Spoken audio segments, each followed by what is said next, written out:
नमस्कार दोस्तों, ओसोप कोडिंग के एक्सपर्ट टॉक के शानदार सेगमेंट में आपका बहुत बहुत स्वागत है। और आज के इस इंटरव्यू में हमारे साथ मौजूद रहेंगे मिस्टर सचिन तोमर सर, जिन्होंने यूबीएस और बार्कलेज जैसी बड़ी बड़ी कंपनीज में सीनियर जावा डेवलपर की पोजीशन पर काम किया है और फिलहाल ये एक अमेरिका की बहुत बड़ी बैंकिंग फर्म में असिस्टेंट वाइस प्रेसिडेंट के तौर पर कार्यरत है। तो आज के इस वीडियो में दोस्तों आपके जावा से जुड़े जो भी सवाल रहते हैं, जो जनरली हमारे मन में पैदा होते हैं कि हम कैसे जावा में एक्सपर्टीज हासिल करें, हम कैसे जावा को एक्सप्लोर करके अलग अलग डोमेन्स में काम कर सकते हैं, और जावा से जुड़े आपके जितने भी सवाल होंगे, आज आपके उन सारे सवालों के जवाब हम सचिन तोमर सर से लेने वाले हैं। तो दोस्तों वीडियो बहुत ज्यादा इंटरेस्टिंग और इंफॉर्मेटिव होने वाला है, तो इसे एंड तक देखते रहिएगा। अब आप सबके बीच में मैं आमंत्रित करना चाहूंगा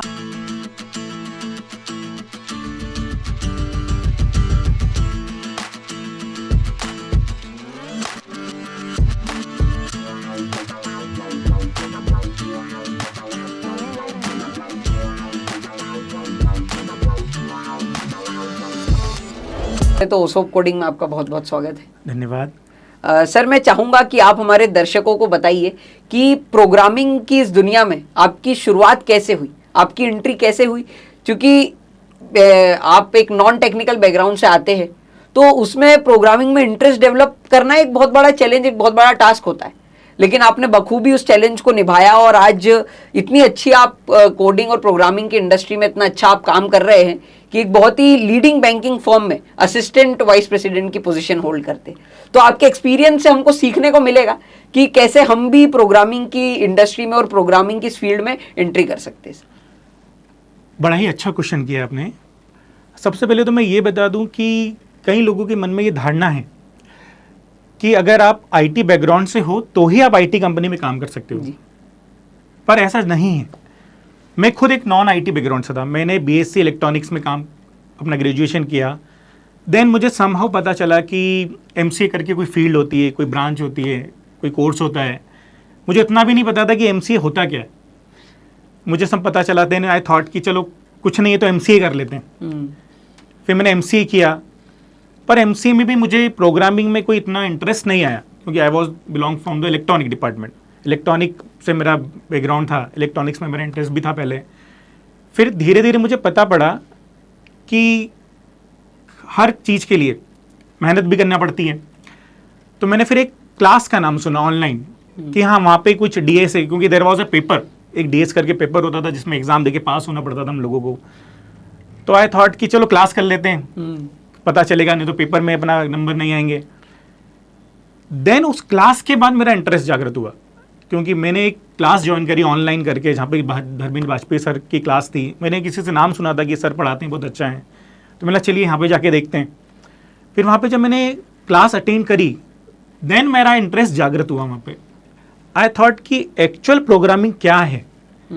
फिर मैंने वहाँ पे सारे ही कोर्स करे ऑनलाइन से, सी, डीएसए, जावा, एडवांस जावा। उसके बाद तो मेरा इतना ज़्यादा इंटरेस्ट जागृत हो गया कि मैंने सोचा अब तो मुझे आईटी में ही अपना करियर बनाना है और मुझे कोडिंग ही करना है। मैं कोडिंग के लिए ही बना हुआ हूँ। अच्छा, तो सर जैसे आपने वाजपेयी सर की क्लास भी अटेंड करी है, तो आपने जीरो एरर प्रोग्रामिंग के कंसेप्ट को तो अच्छे ढंग से फील किया होगा, उसको पढ़ा होगा। तो थोड़ा सा उसके बारे में सर इलेबोरेट कीजिए कि जीरो एरर प्रोग्रामिंग का क्या कंसेप्ट है। जीरो एरर प्रोग्रामिंग, ये तो मैंने सर के मुंह से पहली बार ये शब्द सुना था, जीरो एरर प्रोग्रामिंग। क्योंकि जब मैं सर की क्लास में गया, वहाँ पे कोई कंप्यूटर नहीं था। सर बस बोर्ड पे कोड लिखते थे और हम सेम कोड जब हमारे सिस्टम पे चलाते थे तो वो एरर फ्री चलता था, तो उसे ही सर जीरो एरर प्रोग्रामिंग बोलते थे। फिर हमें जब समझ में आया कि सर एक फ्लो चार्ट बनाते हैं, ड्राई रन करते हैं प्रोग्राम का, कि हर इटरेशन पर आपका क्या आउटपुट होगा, मतलब आपका कोड हर इटरेशन में कैसा बिहेव करेगा। ये सबसे इंपॉर्टेंट है, क्योंकि आपको ये पता होता है कि अगर आपका कोड 10 बार रिपीट हो रहा है, पर 10 बार वो डिफरेंट फंक्शनलिटी के लिए रिपीट हो रहा है, डिफरेंट एस्पेक्ट के लिए रिपीट हो रहा है, तो डिफरेंट एस्पेक्ट जब हमारे सामने आते थे 10 की 10, तो हमें समझ में आ जाता था कि हाँ ये एक्चुअल कोड है। उसी से तो हमारा इंटरेस्ट जागृत हुआ। तो this is the zero for programming, जिसमें हम लोग फ्लो चार्ट, सर का मुझे आज भी याद है फ्लो चार्ट बनाना, और उस फ्लो चार्ट के बनाने के बाद मैंने न जाने कितने ही फ्लो चार्ट बनाए, और मेरे ख्याल से वो भी सारे जीरो एरर प्रोग्रामिंग ही थे, क्योंकि वो जब बनाने के बाद हम लोग टाइप करते थे तो वो एज इट इज रन होता था, और वो चीज मुझे आज भी हेल्प करती है।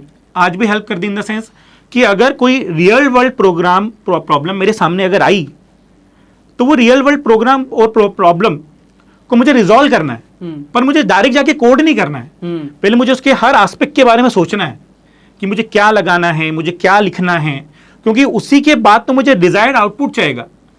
अगर मैं अपने माइंड में ही क्लियर नहीं कर पाऊंगा कि मुझे किस तरह का फ्लो लिखना है, तो मैं कुछ भी लिख दूंगा, राइट।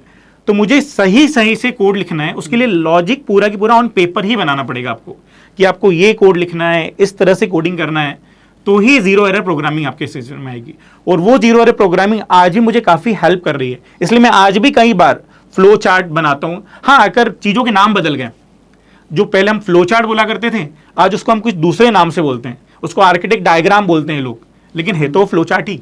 तो सर, जैसे आपकी जावा में एक एक्स्ट्रा ऑर्डिनरी एक्सपर्टीज है और आप जावा में काफी समय से काम कर रहे हैं, तो मैं चाहूंगा कि आप हमारे दर्शकों को बताइए कि जावा का यूज केस कहाँ कहाँ पर है, क्योंकि एक बार हमें पता चल जाएगा कि जावा कितनी इंपॉर्टेंट लैंग्वेज है और उसका कितना वाइड यूज केस है, तो उसे पढ़ने में भी हमारा इंटरेस्ट और दुगना हो जाएगा। तो सर, आपके एक्सपीरियंस से एक बार आप बताइए कि जावा कहाँ कहाँ यूज में आती है। बहुत ही अच्छा क्वेश्चन किया अगेन आपने यहाँ पर। आपका क्वेश्चन था जावा कहाँ कहाँ यूज होती है। मेरा सिंपल सा आंसर होगा अभी तो, जावा कहाँ कहाँ यूज नहीं होती है। आपकी डे टू लाइफ से लेकर आपके ईच एंड एवरीथिंग जो कि डिजिटली कनेक्टेड है, they are based on Java. Java पहले भी थी, जावा आज भी है, जावा आगे भी होगी। I am telling you this क्योंकि मैं ये चीज़ों को एक्सपीरियंस कर रहा हूँ। अब अगर आप किसी भी चीज़ को उठा के देखें, किसी भी इंटरप्राइज एप्लीकेशन को उठा के देखें, क्योंकि मैं तो बैंकिंग डोमेन से आता हूँ और बैंकिंग में सिक्योरिटी ही सबसे बड़ा कंसर्न होगा। आप समझ सकते हैं, मनी इज डायरेक्टली इन्वॉल्व। अगर आप बैंकिंग की बात करते हैं तो हमारे माइंड में सीधा बैंक का एक इमेज बन जाता है कि देयर इज अ बैंक, पर उस बैंक के बैक एंड पे बहुत सारी प्रोसेस चल रही हैं। अगर आप उस बैंकिंग को और एलोबरेट करते जाओगे तो बैंकिंग में आपकी सारी ट्रेडिंग, जितना भी ट्रेड हो रहा है, ट्रेड में बैंक इन्वॉल्व है। आपका जितना भी फाइनेंस से हो रहा है उसमें बैंक इन्वॉल्व है। जितना भी लोन स्ट्रक्चर खड़ा हो रहा है आपका, उसमें बैंक इन्वॉल्व है। मतलब they are directly money involve. तो जहां कहीं भी मनी इन्वॉल्व है वहां बैंक इन्वॉल्व है, और जहां बैंक इन्वॉल्व है वहां सिक्योरिटी इन्वॉल्व है, और जहां सिक्योरिटी इन्वॉल्व है वहां जावा इन्वॉल्व है। क्योंकि जावा का सिक्योरिटी एस्पेक्ट ही जावा को बहुत इंपॉर्टेंट बनाता है। और दूसरा इसका एक और फीचर जो हम ऑलरेडी सब जानते हैं अब, ये प्लेटफॉर्म इंडिपेंडेंट है। कि एक बार आपने जब एक कोड एक प्लेटफॉर्म के लिए बनाया तो आपको सेम कोड दूसरे प्लेटफॉर्म के लिए रिपीट नहीं करना है। You can run the same code on different platform. तो this is a unique speciality of Java, जो पहले से भी जावा को स्ट्रॉन्ग बनाता है। आज भी जावा में यही यूज हो रहा है और इन फ्यूचर भी जावा में यही सब कुछ यूज होगा। क्योंकि जावा भले ही चेंज हो रही है, अब जैसे हम लोग देख रहे हैं यहाँ पर हर लैंग्वेज बीच बीच में थोड़ी थोड़ी दिनों में नई लैंग्वेज इंट्रोड्यूस होती है। तो हमारी जावा भी तो हर चीज थोड़े दिन बाद अपने आप को अपग्रेड करती है। कि जावा के फीचर जो उनमें लूप होल्स हैं, there is a loophole in every language. मैं कभी ये नहीं बोल रहा कि जावा में कोई लूप होल नहीं होगा, लेकिन उस लूप होल का सॉल्यूशन भी जावा देती है आपको immediate, right. So this is the major aspect of using Java in banking. I guess हर इंडस्ट्री में जावा का यूज होता है। आप देख लो रिलायंस में यूज हो रहा है, आप देख लो यहाँ पे फाइनेंस डोमेन में जावा का यूज होता है। मतलब जावा हर जगह इन्वॉल्व है। मतलब सर, हम ऐसा कह सकते हैं कि जावा ऐसी लैंग्वेज है कि उसे सीखना हमारे लिए बहुत ज़्यादा इंपॉर्टेंट हो जाता है अगर हम आईटी इंडस्ट्री में एक अच्छा काम करना चाहे, अच्छा नाम करना चाहे तो। हाँ, अगर आपको अपना करियर प्रोग्रामिंग में बनाना है, देखिए आईटी में कई सारी प्रोफाइल्स होती हैं। जैसे आपका शुरुआती क्वेश्चन ये था कि क्या नॉन आईटी बैकग्राउंड स्टूडेंट भी नॉर्मली आईटी में काम कर सकते हैं, तो मेरा सिंपल सा जवाब है यस, ये दे कैन डू।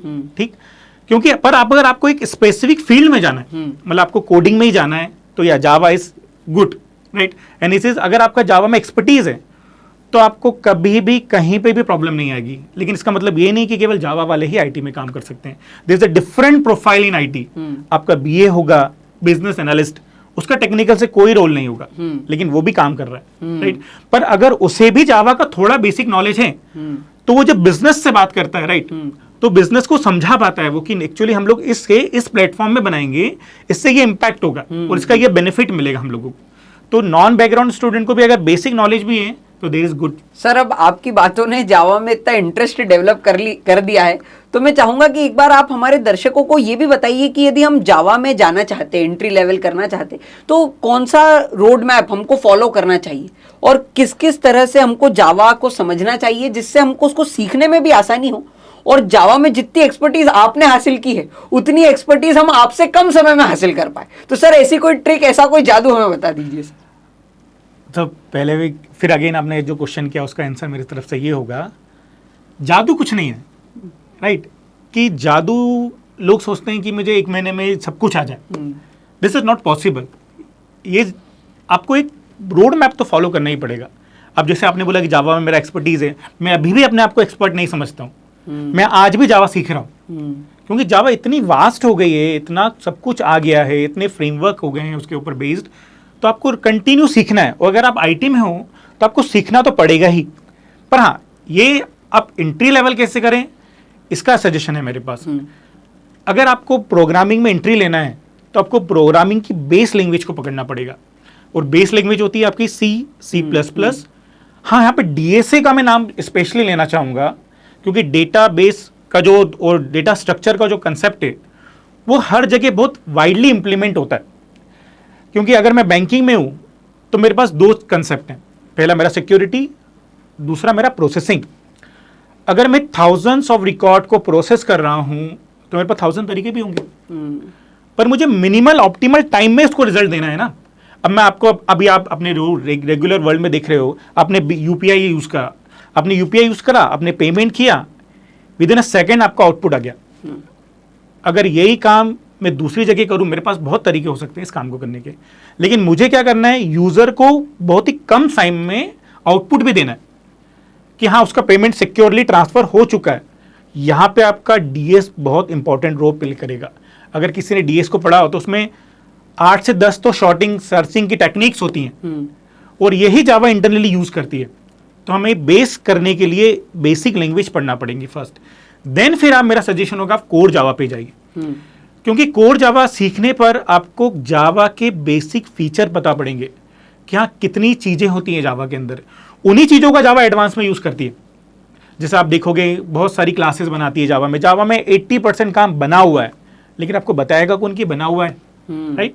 तो ये आपको कोर जावा से सीखने को मिलेगा कि हाँ जो मैं बना रहा हूँ वो ऑलरेडी बना हुआ है, अब मैं उसी का यूज करके आगे बढ़ सकता हूं। मुझे सर्चिंग के लिए पूरा लॉजिक नहीं लिखना है, मुझे बस मेथड कॉल करनी है, पर कौन से मेथड कॉल करनी है, यही इंपॉर्टेंट आपको कोर जावा सिखाएगा। तो अगर आपको आईटी में और जावा में करियर बनाना है तो कोर इज अ मस्ट, और कोर पे आपकी कमांड होना चाहिए, कोर जावा पे। देन मेरा सजेशन होगा आप थोड़ा एडवांस दिखिए।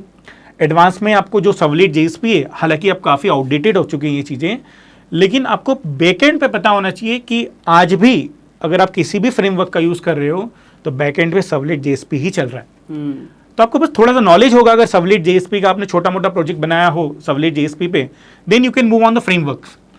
अब आप फ्रेमवर्क, ना अगेन न्यू क्वेश्चन, आपने एक टॉपिक को अलग तरह घुमा दिया मेरी तरफ से कि फ्रेमवर्क क्या होंगे। अब आप देख रहे हैं, आपने कई सारे लोगों ने नाम सुने, स्प्रिंग हो गया, हाइबरनेट हो गया, स्प्रिंग बूट हो गया, स्टर्ट्स बीच में आया था। इसका मतलब ये कि ये फ्रेमवर्क है, मतलब इन्होंने जावा के टॉप पर अपना डेवलपमेंट कर दिया है, मतलब आपका काम और आसान कर दिया उन्होंने। मतलब आप जो पूरा कोड पहले लिखा करते थे, वो 80% कोड वो लिखेंगे, आपको नहीं लिखना है, पर आपको यूज करते तो आए। अब हम जब भी कभी भी इंटरव्यू लेने के बारे में जात सोचते हैं तो हमारा यही मेजर कंसेप्ट होता है कि इसको बेस कंसेप्ट पता है या नहीं। अगर बेस कंसेप्ट पता है तो he can work on any framework, कोई सा भी फ्रेमवर्क हो हम उसे इजीली अडॉप्ट कर पाएंगे। क्योंकि कई सारी इंडस्ट्रीज में, मैंने तो काफ़ी इंडस्ट्रीज में काम किया है, काफ़ी कंपनीज में काम किया है, कई कंपनी का एक सेपरेट फ्रेमवर्क भी होता है। जैसे आप स्प्रिंग बोल रहे हैं, स्प्रिंग बूट बोल रहे हैं, कई कंपनी अपना खुद का फ्रेमवर्क भी बनाया है। अब हम हर फ्रेमवर्क तो सीखने से रहे, तो हम वो सीख लेना जिसपे फ्रेमवर्क बेस्ड है। अब फ्रेमवर्क बेस्ड है जावा पे, आप जावा सीख लो, आप किसी भी फ्रेमवर्क को आसानी से सीख लो। तो ये मेरा सजेशन होगा कि आप जावा पे कोर पे कमांड कीजिए, थोड़ा सा एडवांस को देखिए, उसके बाद आप किसी भी फ्रेमवर्क पे मूव कीजिए। मतलब सर कह सकते हैं हम कि अगर हमने बुनियाद मजबूत कर ली, करेक्ट, तो जावा का महल खड़ा हो सकता है। अगर आपका बेस स्ट्रांग है तो आपका महल भी बहुत अच्छा स्ट्रांग बनेगा और सुंदर भी दिखेगा, और उसका रिजल्ट भी आपको बाद में दिखेगा। तो सर जैसे आप जावा हमने सीखी, जावा में हमने काम किया, कोर मजबूत किया, फिर थोड़ा सा एडवांस को सीखा, पर जब हम इंटरव्यू देने जाएंगे तो कौन सी ऐसी चीज़ों को हम ध्यान में रखें और कौन से ऐसे कंसेप्ट है जो हमारे दिमाग में एकदम पक्के होने चाहिए कि ये कंसेप्ट तो लगभग हर इंटरव्यूअर पूछेगा ही आपसे, तो हम उनकी अच्छे से तैयारी करें। अब जब आपने इंटरव्यू की बात छेड़ी है तो मैं ऐसा बंदा हूं जिसने काफी सारे इंटरव्यू दिए हैं एज वेल एज लिए भी हैं जी। मतलब मैंने थाउजेंड्स ऑफ इंटरव्यू लिए हैं, काफी सारे इंटरव्यू दिए हैं, तो मैंने इंटरव्यू से सीखा भी है और फिर बाद में ये भी सिखाया है बच्चों को, क्योंकि मुझे थोड़ा बीच में चांस भी मिलता है कभी, तो मैं फ्री क्लासेस ले लेता हूँ बच्चों की कि उनको गाइडेंस देने के लिए कि इंटरव्यू में किस तरह से प्रिपेयर किया जाए। तो सर जैसा आपने जावा का एक रोड मैप हमारे सामने रखा, हम उसको फॉलो भी करेंगे और बेशक आपने जो रोड मैप बताया, आपके एक्सपीरियंस से बताया है, तो हमें बहुत ज़्यादा फैसिलिटेट करेगा वो हमारी तैयारी में। लेकिन सर एक और जो मैं सवाल आपसे पूछना चाह रहा था वो ये है कि जब हम इंटरव्यू देने जाते हैं तो एक इंटरव्यूअर एक फ्रेशर से क्या एक्सपेक्ट करता है? जैसे हमने अभी अभी कुछ कोडिंग लैंग्वेजेस को सीखा है, थोड़ा बहुत प्रोग्रामिंग को सीखा है, तो एक इंटरव्यूअर एक फ्रेशर से क्या एक्सपेक्ट करता है? और दूसरी चीज़ सर, इसी सवाल का एक एडिशन है, वो ये है कि सर अब जब हमने एक्सपीरियंस गेन कर लिया, कुछ कंपनीज में काम कर लिया, थोड़ा बहुत एक्सपीरियंस हमें आ गया, तो उसके बाद जब हम स्विच करें तब हमको किन चीज़ों का ध्यान रखना चाहिए और एक्सपीरियंस्ड कैंडिडेट से इंटरव्यूअर क्या एक्सपेक्ट करते हैं? क्योंकि सर आपने तो काफ़ी सारे इंटरव्यूज़ लिए भी और इतनी बड़ी पोजीशन पर आप काम कर रहे हैं, तो आपको एक्सपीरियंस भी काफ़ी है। तो सर ये चीज़ हमारे दर्शकों के साथ एक बार शेयर कीजिए। अगेन बहुत ही अच्छा क्वेश्चन किया आपने इंटरव्यू को लेकर। देखिए, मैंने अपने आईटी करियर में, जैसा आपने कहा, काफ़ी सारे इंटरव्यू लिए, पर मैंने दिए भी हैं। मैंने काफ़ी सारे इंटरव्यू दिए, काफ़ी सारे इंटरव्यू लिए, और मुझे एक बात इंटरव्यू के बारे में ये समझ में आई कि जब आप इंटरव्यू देते हैं तो इंटरव्यू और आपका एक्सपीरियंस दोनों एक साथ चलते हैं। आपका इंटरव्यूअर आपको ये देखता है कि आपके रिज्यूम में आपका एक्सपीरियंस कितना है। सपोज अगर कोई फ्रेशर मुझे इंटरव्यू देने आ रहा है तो मेरा सेट ऑफ क्वेश्चन अलग होगा। मैं उसमें ये आइडेंटिफाई करूंगा कि उसका कम्युनिकेशन स्किल कैसा है, उसका बैकग्राउंड क्या है, उसका आईटी बैकग्राउंड है या नहीं है। अगर आईटी बैकग्राउंड नहीं भी है तो भी मुझे उसे क्वेश्चन से असेसमेंट करना है। कॉन्फिडेंस कैसा है उसका, कि वो कॉन्फिडेंट है या नहीं जवाब देते समय, और उसका बेसिक नॉलेज कैसा है। जैसे मैंने आपको थोड़ी देर पहले बताया था कि कोर जावा में हमारा एक्सपीरियंस अगर चल रहा है, क्योंकि हमें जब कोई पोजीशन आती है तो मेरे पास तभी आएगी जब वो जावा रिलेटेड होगी। तो मेरा मेन कंसर्न ये होगा कि वो जावा को जानता भी है या नहीं, क्योंकि मैं अगर किसी को कोर कंसेप्ट क्लियर है then I can teach him, मैं उसे गाइड कर पाऊंगा उसे कि हाँ उसे क्या आगे के फंक्शनलिटीज़ करना है। पर अगर आप एक्सपीरियंस्ड हो तो यहाँ पे क्वेश्चन के आगे और चीज़ें जुड़ जाएंगी। आपको फ्रेमवर्क का भी नॉलेज होना चाहिए, क्योंकि अगर आपका एक्सपीरियंस 5+ हो गया और आप केवल कोर जावा पे चल रहे हो तो इसका मतलब है आपने फ्रेमवर्क नहीं सीखा, क्योंकि आप अभी भी पुराने मेथोडोलॉजी पे चल रहे हो और हमारा जो प्रोग्रामिंग वर्ल्ड है वो डे टू डे चेंज हो रहा है, राइट। सो हमें फ्रेमवर्क का भी नॉलेज देखना पड़ेगा, क्योंकि अब चूंकि आप और एक्सपीरियंस पे जा रहे हो तो आपको ये भी देखना पड़ेगा वहाँ पर कि आप प्रोसेसिंग टाइम, सिक्योरिटी कंसर्न, इनके बारे में सोच रहे हो नहीं। क्योंकि अगर मैं एक फ्रेशर को कुछ काम दूंगा तो उसका मेन कंसर्न क्या होगा, वो काम को कंप्लीट करना है, दैट्स इट, राइट। इसलिए हम लोग उनके ऊपर है कि हम उनके कोड को देखें कि वो कोड कहीं ब्रेकिंग तो नहीं बन रहा है, कोई ब्लॉकर तो नहीं बन रहा है हमारी किसी दूसरी प्रोसेस के लिए, और वो कोड कितना टाइम ले रहा है उसको आउटपुट देने में। क्योंकि अगेन मैं आपको फिर वो पॉइंट लेके आऊंगा यहाँ पर कि processing time is must, right. तो जो नेक्स्ट लेवल का इंटरव्यू होगा उस पर प्रोसेसिंग रिलेटेड टास्क पूछे जाएंगे आपसे कि आप किस तरह से इसको ऑप्टिमल समय में इसको आउटपुट निकालोगे, जबकि फ्रेशर से मैं इस क्वेश्चन नहीं कर सकता हूँ, राइट। क्योंकि फ्रेशर को उतना लेवल का एक्सपीरियंस नहीं होगा, और अगर आपका एक्सपीरियंस और आगे जा रहे हैं तो फिर हम आर्किटेक्ट लेवल पे जाते हैं। आर्किटेक्ट लेवल पे कि अगर आपको एक होल सोल प्रोजेक्ट ही बनाने को दे दिया जाए तो आपका उसका बेस क्या होगा, आप कहाँ से शुरू करोगे, कैसे बिल्डिंग ब्लॉक्स बनाओगे उसके, किसके ऊपर उसको इनबिल्ड करोगे। तो इस तरह से इंटरव्यू डायरेक्टली कनेक्टेड होता है। मतलब आपका जैसा जैसा एक्सपीरियंस बनेगा आपके सेट ऑफ क्वेश्चन अलग होंगे। पर हाँ, ऐसा नहीं है कि अगर जो बंदा 10 ईयर के एक्सपीरियंस पे भी हम उसको इंटरव्यू ले रहे हैं तो हमसे बेसिक चीज़ें नहीं पूछेंगे। बेसिक तो हम अभी भी टच करेंगे, पर हम बस लिटिल बिट टच करके छोड़ देंगे, क्योंकि हमें ये तो पता होना चाहिए कि इसे अभी भी उन चीज़ों के बारे में पता है। एंड जावा तो रेगुलरली अपडेट हो रही है। Now new feature is introduce in Java 8। अगर आप ये देखेंगे कि हर कहीं पर भी आप जाएंगे, if you have the command in Java 8 तो आपके चांसेस ब्राइट है, राइट। मतलब मेरे पास अगर 10 कैंडिडेट हैं उसमें से 3 कैंडिडेट को जावा 8 आएगा तो I will definitely prefer 3 candidate, कि हाँ ये 3 बंदों को मुझे लेना ही है, क्योंकि जावा 8 के जो फीचर आ गए हैं हमारे पास वो काफ़ी ईजी कर देते हैं टास्क को, और प्रोसेसिंग टाइम भी वो काफ़ी ईजी कर देते हैं हमारे लिए, प्रोसेसिंग टाइम भी काफ़ी कम कर देते हैं हमारे लिए। तो ये मेरे दर्शकों को यही सजेशन होगा कि अगर आप जावा में तैयारी कर रहे हैं तो बेसिक, अगर आपके इनिशियल लेवल पे हो आप, तो आप बेसिक जावा को प्रेफर करो, आप कोर जावा पे ज़्यादा ध्यान दो, कलेक्शंस फ्रेमवर्क पे ज़्यादा ध्यान दो। अगर आप एक्सपीरियंस हो तो आपको दूसरी चीज़ों पे भी ध्यान देना पड़ेगा। फ्रेमवर्क जो आपके आ गए हैं उन पे भी आप टच करो उन पॉइंट्स को। अब तो न्यू कंसेप्ट आ गया माइक्रो सर्विसेज का, मतलब every project has a different role. मतलब अब चूंकि माइक्रो सर्विस अब मेजर पार्ट प्ले कर रहा है, तो आप उन चीज़ों को टच करो अगर आप एक्सपीरियंस है तो आपके चांसेस काफ़ी हाई होंगे। तो सर बहुत ही अच्छे ढंग से आपने बताया कि इंटरव्यू के लिए हमको कैसे प्रिपेयर करना चाहिए, क्योंकि ये ऐसा क्वेश्चन है जो हर प्रोग्रामिंग जो बंदा सीख रहा है ना उसके दिमाग में रहता है। तो आज आपके एक्सपीरियंस से ये सुनने को मिल गया, उसके लिए बहुत बहुत धन्यवाद सर आपका।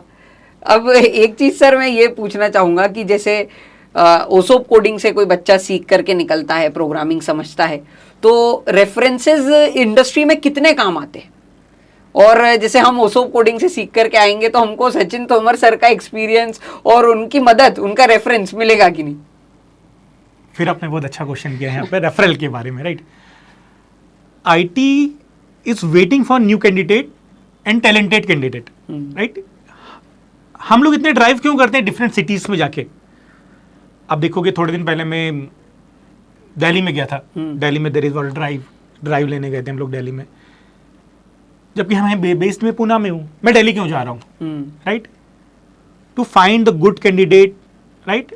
और अगर मुझे कोई अच्छा कैंडिडेट नॉर्मली मेरे डेस्क पे मिल रहा है तो I will definitely prefer, right. Her IT industry को अच्छे बंदे ही चाहिए जिनको कम सिखाना पड़े। और आई एम डैम श्योर अगर कोई बंदा ओसोप कोडिंग पे कुछ सीख के आ रहा है, क्योंकि मैंने भी यहीं सब कुछ सीखा है, और अब तो ये काफ़ी खुशी की बात हो गई है कि ओसोप कोडिंग पूरा डिजिटली हो गया है। अब आपने घर बैठ के सारी चीज़ें क्लियर कर सकते हो, घर बैठ के सीख सकते हो। हमारे समय तो हमें क्लास पर जाके सीखना पड़ता था, और वो सर एक बार बोलते थे, हमें नोट करना पड़ता था। अब तो सर आपके लिए बार बार बोल रहे हैं, मतलब आप एक वीडियो को 10 बार भी देखेंगे अगर आपका कंसेप्ट क्लियर नहीं है तो। पर मैं डेफिनेटली श्योर हूँ कि एक बार में वो आपके सारे कंसेप्ट क्लियर कर देते हैं। तो ओसोप कोडिंग के लिए तो बहुत ही अच्छा प्लेटफॉर्म मिला सारे स्टूडेंट्स को। अब जो चीज़ इंदौर तक सीमित थी अब वो पूरी इंडिया लेवल तक जाएगी। आई am very happy about this, क्योंकि इससे आईटी को भी हेल्प मिलेगी, क्योंकि आईटी इंडस्ट्री में न्यू टैलेंट आएगा, और new talent with a great knowledge, right, great skills. जो ड्राई रन की बात हम कर रहे थे, जो फ्लो चार्ट की बात हम कर रहे थे, जो जीरो एरर प्रोग्रामिंग की बात हम कर रहे थे, जो मैं डे टू डे में एक्सपीरियंस करता हूँ, वो बंदे हमें मिलेंगे तो हम डेफिनेटली उन बंदों को प्रेफर करेंगे। देयर इज नो डाउट कि हम लोग रेफरल का मतलब ही ये होता है कि अगर मैंने किसी बंदे को रेफर किया है तो I am sure about that person कि हाँ ये बंदा उस प्रोफाइल के लिए सुटेबल है, then only I am referring, right. कोई अगर रेफर कर रहा है इसका मतलब ये है कि हाँ उसको पता है उसका बैकग्राउंड क्या है। और अगर ओसोप कोडिंग के स्टूडेंट मेरे सामने आएंगे, राइट, तो मुझे पता है उनका बैकग्राउंड क्या है, वो कहाँ से सीख कर आए, तो there is no point of not referring those person, right. तो सर बहुत अच्छा लगा सर आज आपसे बात करके। इस एक्सपर्ट टॉक का ये जो सेशन है सर, मैं उम्मीद करता हूँ कि काफ़ी दर्शक इसको देख करके सीखेंगे। और सर एक और चीज़ मैं आपसे बोलना चाहूँगा कि हमारे दर्शक अब इस इंटरव्यू के बाद चाहेंगे कि हमको और सचिन सर के इंटरव्यूज चाहिए, उनकी गाइडेंस चाहिए। तो सर ओसोप कोडिंग के ये प्लेटफॉर्म पर हम आपको जब भी बुलाएं सर, क्या आप हमारे एक कॉल पर आने के लिए तैयार रहेंगे सर? ये तो मेरा सौभाग्य होगा कि मैं ओसोप कोडिंग के लिए माध्यम से जो नए टैलेंट आ रहे हैं, जो नए स्टूडेंट्स आ रहे हैं, उनको अपना एक्सपीरियंस शेयर कर पाऊँ। तो I am very happy, I am more than happy to come here again and again. Thank you. तो दोस्तों आपके लिए भी एक बहुत बढ़िया काम मैंने जाते जाते कर दिया है।